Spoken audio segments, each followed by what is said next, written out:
तो हेलो दोस्तों, कैसे हो तुम सभी लोग। तो आज मैं आ चुका हूँ एक और नई वीडियो के साथ। तो ये जो वीडियो होने वाली है वो सीज़न 1 का लास्ट एपिसोड होने वाला है। अब बाकी बातें चैप्टर की लास्ट में करेंगे। तो पिछले एपिसोड में तुम लोगों ने देखा था जो ने अपना सारा का सारा प्लान कि वो किस तरीके से जितनी भी हिक्रियोन चियोन की ज़मीनें हैं उसको किस तरीके से हड़पेगा, वो सारा का सारा फैमिली हेड को बता दिया था। इस पर कि फैमिली हेड भी जो के प्लान से पूरी तरीके से अग्री हो गए थे। इसके बाद हमें ब्लैक स्काई ऑर्गेनाइजेशन के दो किंग्स को दिखाया गया था जो कि पहले तो यून को पाने के लिए आपस में फाइट कर रहे थे। फिर जब जो बीच में आया तो फिर जो के ऊपर अटैक करने लग गए थे, लेकिन जो के ऊपर उनका कोई अटैक लग ही नहीं रहा था। और यहीं पर ही हमारा पिछला एपिसोड ख़त्म हुआ था। अब इस चैप्टर की शुरुआत होती है और हमें जो को दिखाया जाता है जो कि अपने मन में सोच रहा होता है। पहले तो ई लोंग का मास्टर यहाँ पे आ गया। अब ब्लू स्काई स्वॉर्ड्समैन भी यहाँ पे हैं सेकंड फ्लोर पे। अब उन दोनों कमीनों के मास्टर्स भी यहाँ पे आ गए मुसीबत खड़ा करने के लिए। मैंने यहाँ पे कोई पेरेंट्स टीचर मीटिंग लगा रखी है क्या, लेकिन मैं फिर भी इनको अपने मार्शल आर्ट को तो नहीं दिखा सकता। मैंने बड़ी मुश्किल से ये मैनेज किया है सारा का सारा ध्यान ब्लू स्काई स्वॉर्ड्समैन के ऊपर डाल दूँ। अगर मैंने यहाँ पे अपनी आइडेंटिटी को रिवील कर दिया तो मैंने अभी जितनी भी चीज़ें की वो सारी की सारी बर्बाद चली जाएगी। तो अब मैं करूँ तो करूँ क्या। अब जब मैंने इनको कुछ ज़्यादा ही नहीं दिखाया है, ये लोग ज़रूर से ही कंफ्यूज होंगे और आपस में ही बात कर रहे होंगे। ये ज़रूर से ही लक होगा या फिर ये एक ग्रेट वॉरियर होगा। मुझे सबसे पहले तो थोड़े से समय को बचाना चाहिए इनसे बातचीत करके। ये सोचने के बाद जो बोलता है ये ईविल सेक्ट पूरी तरीके से कमीनों से भरा पड़ा है, मेरे को अभी के अभी मारने की तो कोशिश मत करो ना, पहले बात कर लेते हैं। ये बोलने के बाद जो आसपास देखते हुए अपने मन में सोचता है इन सभी लोगों में कुछ ऐसे स्पाइस भी होंगे जो कि मेरे लिए प्रॉब्लम खड़ी कर सकते हैं। सॉर्ड किंग जो के बातों पे बोलता है ये छोटा सा कमीना बच्चा हमसे ऐसे रूडली बात क्यों कर रहा है। जो बोलता है क्या तुम ये चाहते हो हम राइटियस और अनऑर्थोडॉक्स सेक्ट एक दूसरे की रिस्पेक्ट करें। क्या तुम लोग ऐसे हो जिनको कि रिस्पेक्ट का मतलब भी पता है। सॉर्ड किंग बोलता है ये बच्चा तो सच में बहुत ज़्यादा ही क्रेजी है, मुझे पसंद आया। हवसी बुड्ढा बोलता है ऐसी छोटी सी एक इंडस्ट्री जो खुद को राइटियस होने का क्लेम कर रही है, तुम्हारा लीडर कौन है। जो इस पे शॉर्ट प्लेग दिखाते हुए बोलता है इसको ज़रा ध्यान से देख भोसड़ी वाले। हवसी बुड्ढा वो टोकन देख करके बोलता है तो तुम लोग आनहुई के सॉर्ड क्लैन के अंदर आते हो। लेकिन ये देख करके तभी बीच में फैमिली हेड टपक जाते हैं। जो फैमिली हेड को देख करके बोलता है मैंने आपसे कहा था कि बाहर ना आओ। फैमिली हेड बोलते हैं मिस्टर जो आखिर आप कितनी बार प्लान कर रहे हैं हमारे फैमिली के पेंडेंट को यूज़ करने का। आप खुद भी तो एक ग्रेट मार्शल आर्टिस्ट हैं, आप अपने आप को नैनगोम क्लैन के अंदर शैडोज़ की तरह क्यों हाइड करना चाहते हैं। जो ये सुन के ना चाहते हुए भी अपने पावर का एक नमूना दिखाता है और जो कि उस प्रेशर से जितने भी कमज़ोर लोग होते हैं वो सारे के सारे तो भाई घुटने पे ही आ जाते हैं। इवन फैमिली हेड जो कि खुद भी एक अनडिफीटेबल मास्टर है उनको भी दिक्कत होने लगती है खड़े होने में। सॉर्ड किंग ये देख करके अपने मन में सोच रहा होता है ये क्या बकचोदी चल रही है, ये किस तरीके का बकवास सा एक मार्शल आर्ट है। अगर मैं अभी डिज़ी फील कर रहा होता तो मैं ये अज्यूम कर लेता कि मैं एक वियर्ड सा इल्यूज़न टेक्निक में फंस गया हूँ, लेकिन मेरा माइंड अभी के टाइम पे पहले से भी ज़्यादा क्लियर है। मैं अभी ये फील कर सकता हूँ मेरे बॉडी के अंदर ये ईविल फायर एनर्जी बहुत अच्छे तरीके से फ़्लो कर रही है और मेरी बॉडी की बैटिलिटी पूरी तरीके से ठीक है, लेकिन मैं फिर भी मूव नहीं कर पा रहा। इसके बाद हमें जो का सीन दिखाया जाता है जो कि सोच रहा होता है मैं इस बात के लिए श्योर हूँ यहाँ पे ह्यूक्रियोन चियोन का कोई ना कोई तो स्पाई होगा ही। अगर मैं उन सभी को अभी कभी नहीं ढूंढ पाया तो यहाँ पे ज़रूर से ही कोई ना कोई बड़ी प्रॉब्लम हो जाएगी। ये सोचने के बाद जो heaven and earth sword spirit का यूज़ करते हुए उन सभी को एनालाइज करता है और एक फुट वाली टेक्निक थंडर स्टॉर्म का यूज़ करते हुए तेज़ी से उनकी तरफ भागते हुए सोच रहा होता है सॉर्ड गॉड के हिसाब से नो मैटर एक वॉरियर कितना भी ज़्यादा स्ट्रॉन्ग क्यों ना हो वो इसको 7 मिनट से ज़्यादा यूज़ ही नहीं कर सकता। उन्होंने कहा था अगर किसी भी स्किल को इससे ज़्यादा टाइम तक यूज़ किया जाए तो ये ब्रेन को बहुत बुरी तरीके से डैमेज करती है और वो बंदा पूरी ज़िंदगी अपने वाइट हेयर लेकर के जिएगा। मैंने ये सुना है ह्यूक्रियोन चियोन के जितने भी स्पाई होते हैं उन सभी के गर्दन पे एक स्कॉर्पियन का टैटू होता है। अब जब जो एक बंदे के गर्दन पे स्कॉर्पियन का टैटू नोटिस कर लेता है तो उसको उठाता है और उसको हवा में फेंक देता है। फिर ऐसा ही कर करके वहाँ के सभी लोगों को चेक करता है और बहुत सारे स्पाइस को उठा उठा करके बीच में फेंक देता है। इतने सारे लोगों को देख करके स्वॉर्ड किंग सोचता है इसने इतने कम समय में इतने सारे लोगों को स्वॉर्ड लेविटेशन का यूज़ करके फेंका है। इसके बाद जब जो सारे के सारे स्पाइस को ढूंढ लेता है तो फिर स्वॉर्ड किंग और ये टकले से बोलता है तुम लोग इनको तो जानते ही होगे। स्वॉर्ड किंग ये सुनने के बाद जो को ही ईविल बास्टर्ड बोल देता है और बोलता है तुमने ज़रूर से ही कोई इनविजिबल पॉइजन का यूज़ किया होगा, ये फालतूगिरी करना बंद करो और मुझे एंटीट्यूड दो। स्वॉर्ड किंग के ये बोलने के बाद हमें इनविजिबल पॉइजन के बारे में बताया जाता है।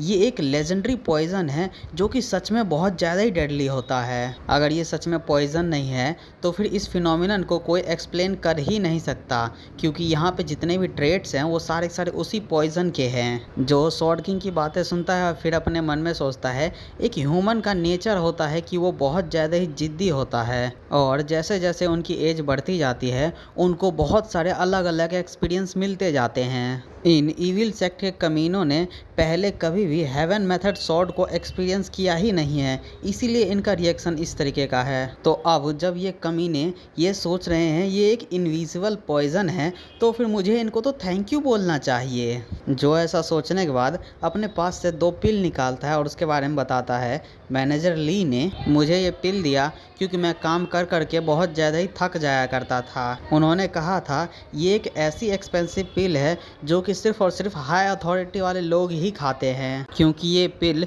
थकावट और स्ट्रेस को दूर करने में हेल्प करती है। जो हमें ये बातें बताने के बाद उन दोनों पिल को ज़मीन पे फेंक देता है और उन दोनों से एकदम गुस्से में बोलता है ऐसा लगता है तुम लोगों को पहले से ही पता है ये एक ऐसा पॉइज़न है जो कि कम से कम 1 महीने तक तो रहेगा ही। अगर तुम लोगों ने हर 1 महीने ये पिल नहीं लिया तो फिर तुम्हारे जितने भी ऑर्गन्स हैं वो गल के गिर जाएंगे और तुम लोग मारे जाओगे। जो भाई कुछ भी बकचोदी इनको पागल बनाने के लिए पेल देता है और वो सारे बकचोदी में ये दोनों फंस भी जाते हैं, जहाँ पर टकला सोचता है ये कुछ ऐसे टेक्निक हैं जो कि ईविल सेक्ट के लोगों के द्वारा यूज़ किया जाता है अपने एनिमी को कंट्रोल करने के लिए, उनको बार बार क्योर दे करके। अब ये दोनों उस फेंके हुए पिल को उठाते हैं, फिर जो बोलता है मैं तुम्हें ये खिला करके ही रहूँगा। इसके बाद ये दोनों पिल खा लेते हैं और एकदम इज्जत से खड़े होकर के बोलते हैं अब बताओ मुझे तुम क्या चाहते हो। जो बोलता है सबसे पहले तो इन सारे स्पाइस के मुंह बंद करो। स्वॉर्ड किंग जैसे ही ये सुनता है अपना एक ही सीकल घुमाता है और उन सारे लोगों के सर काट के नीचे गिरा देता है। जो ये देख करके चिल्लाते हुए बोलता है अबे तुम भड़वों ने ये क्या किया।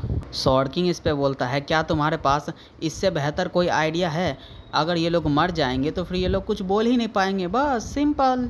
जो बोलता है चलो ठीक है अभी के लिए तुम लोग ह्यूक्रियन चियोन में वापस जाओ, अगर मेरे को किसी भी चीज़ की ज़रूरत होती है तुम लोगों से तो मैं एक लेटर लिख करके तुम्हें बता दूंगा और एंटीट्यूड को तुम्हारे अप्रेंटिस के साथ ही भेजूंगा, लेकिन अगर तुम लोगों ने कुछ भी बकवास करने की कोशिश की तो फिर मैं बिल्कुल भी नहीं सहूँगा और अपने अप्रेंटिस से कुछ समय के लिए मिलने की सोचना भी मत। जो कि इतनी सारी बातों को सुनने के बाद ये लोग ओके बोल के वहाँ से तेज़ी से भाग लेते हैं। इसके बाद जब जो आसपास की पब्लिक को देखता है तो वो लोग एकदम ही डरे सहमे से होते हैं। इसके बाद पीछे से फैमिली हेड बोलते हैं ये लोग सच में ईविल हैं, मुझे समझ में नहीं आता मार्शल किंग अभी कर क्या रहे हैं जबकि इतने सारे ईविल बास्टर्ड्स यहाँ पे आसपास में घूम रहे हैं। जो बोलता है जिस मूवमेंट से इन लोगों ने ह्यूक्रियन चियोन के स्पाइस बनने का डिसाइड किया उसी समय से ये लोग अपनी जान को मुरीम के ब्लेड के ऊपर रख दिया था।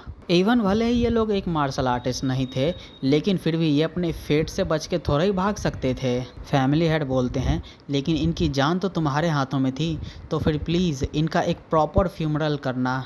जो बोलता है हाँ मैं ऐसा कर दूंगा। इसके बाद फैमिली हेड एक गंभीर अंदाज में बोलते हैं क्या तुम सच में एक ह्यूमन भी हो। जो बोलता है आपके ये कहने का क्या मतलब है, आप क्या कहना चाहते हैं। फैमिली हेड बोलते हैं तुम्हारे मार्शल आर्ट्स। इसके बाद फैमिली हेड हमें बताते हैं मैंने ये सोचा था जो हुआ है के बारे में अब ऐसा कुछ भी नहीं है जो कि मुझे सरप्राइज़ करेगा, लेकिन मैं गलत निकला।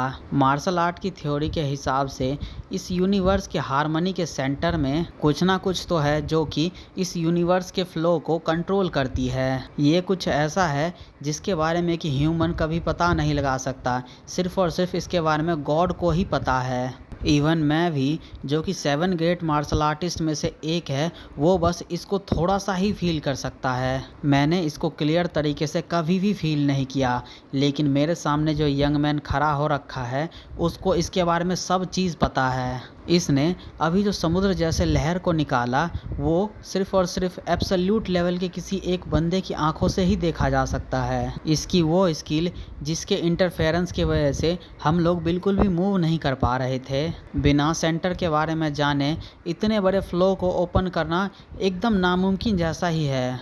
मैं खुद भी इतना ज़्यादा सरप्राइज़ हो गया था कि वो फ्लो मेरे शरीर के अंदर तक चली गई थी। मैं सच में बहुत ज़्यादा ही शॉक हो गया था, क्योंकि मैं यूनिवर्स के सेंटर को बस थोड़ा सा ही फील कर पाता हूँ, लेकिन ये थोड़ा सा भी मैं एब्सोल्यूट लेवल पे पहुँचने के 10 साल बाद फील कर पाया था। यहाँ पे और भी बड़ी सरप्राइजिंग वाली बात ये है, वो जो ट्विस्ट फ्लो था वो बस किसी एक टारगेट या फिर किसी एक पर्सन को ही टारगेट नहीं करती है, वो पूरे पूरे आसपास के प्लेस को टारगेट करती है। मुझे सच में भरोसा नहीं हो रहा कि मैंने अपनी आंखों से ऐसा कुछ होते हुए देखा। मैं बस उस फ्लो को देख पाया जो कि सिर्फ और सिर्फ कोई एक गॉड ही कर सकता है, मेरे लिए बहुत बड़ी बात है।